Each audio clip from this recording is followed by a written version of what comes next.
and welcome to Frontrunner Motorsport. And today was the Belgian Grand Prix at the famous Spa-Francorchamps circuit. It was a very wet start to the race, or it wasn't, because there wasn't a start to the race for a very long time. It was delayed by around about an hour. Very, very sad sight for Formula One. These are trained professionals who have done thousands and thousands and thousands of racing miles. They get paid millions of money, and they can't drive in the wet anymore. What is the point of even having a wet tyre? It's something I expect from NASCAR. I understand because you can't do it on an oval. It's something I accept that MotoGP has to do because they've only got two reels and it's dangerous. I'm sure it's dangerous in a four-wheel car as well, but I feel like at Spa this weekend it went too far. I know rain is dangerous for racing, and Spa has a lot of hills, so you got streams running down the track, make it very, very hard for race cars not to aquaplane and crash. Can be a big one. There's a lot of also very fast straights. The Kemmel Straight is obviously very long, but I feel like we could have gone racing a lot earlier than we did this weekend. And it just makes me wonder, have we gone too far with safety now? We know it's dangerous. The drivers especially know it's dangerous. We don't want to see anyone get hurt, but at the same time, we are here to go racing, and I do want to see racing in the rain. It's not that I want to see a lot of crashes, but it does mix things up, does produce some excitement, and it just seems like a missed opportunity to have a very different kind of Grand Prix than we had, because the race we got was really, really dull.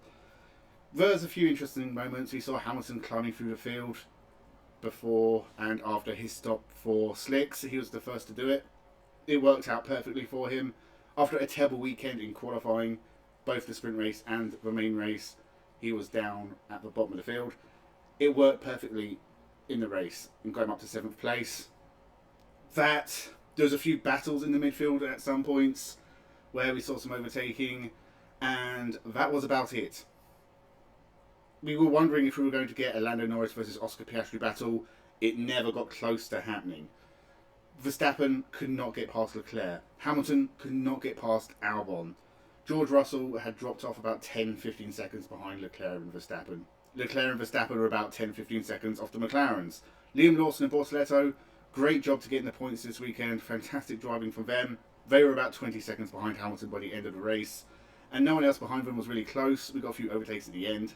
And it says a lot that the most exciting thing to come from this race is that Oliver Behrman keeps finishing 11th and therefore out of the points. If that's the thing a lot of people are focusing in on, there's something wrong with the race, because that should not be exciting. It's interesting, but not exciting. So we didn't get a lot of overtaking. There were some close battles, but they never really lasted or went anywhere. We didn't really get any big moves for overtakes. Because it was a wet track and they went onto slicks very quickly, you kind of have this issue where cars can't go offline to overtake, so it sort of becomes very much a follow the leader kind of race. It was very disappointing. Spa, one of the best tracks in the world.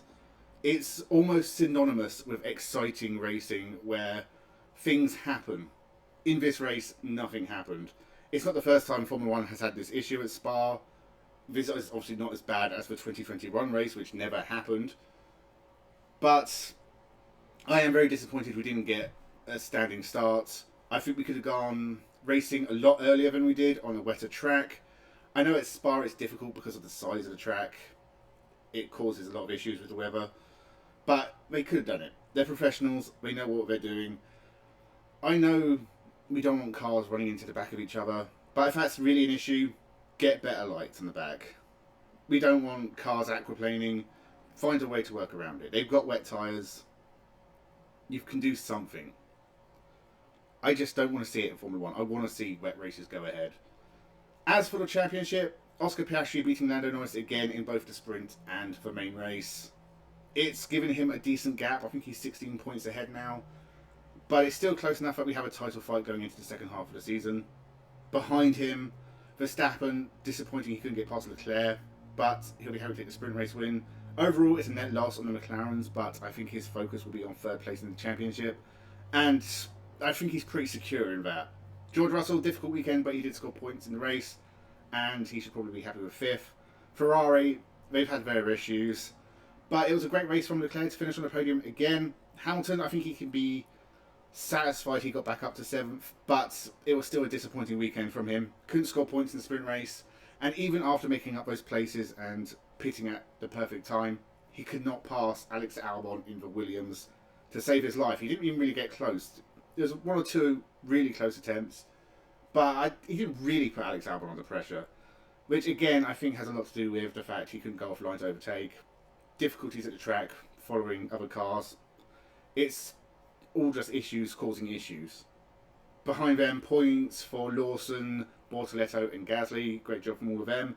Behrman unlucky again, but Ocon as well has had a pretty good weekend.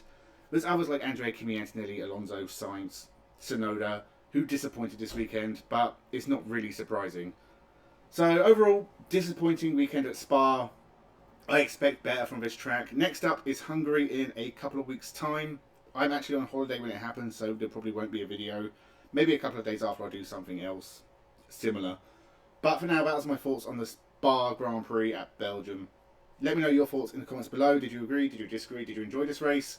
Was there anything you think could be done better about Formula 1 running in the rain instead of having these long delays and safety cars and all that jazz?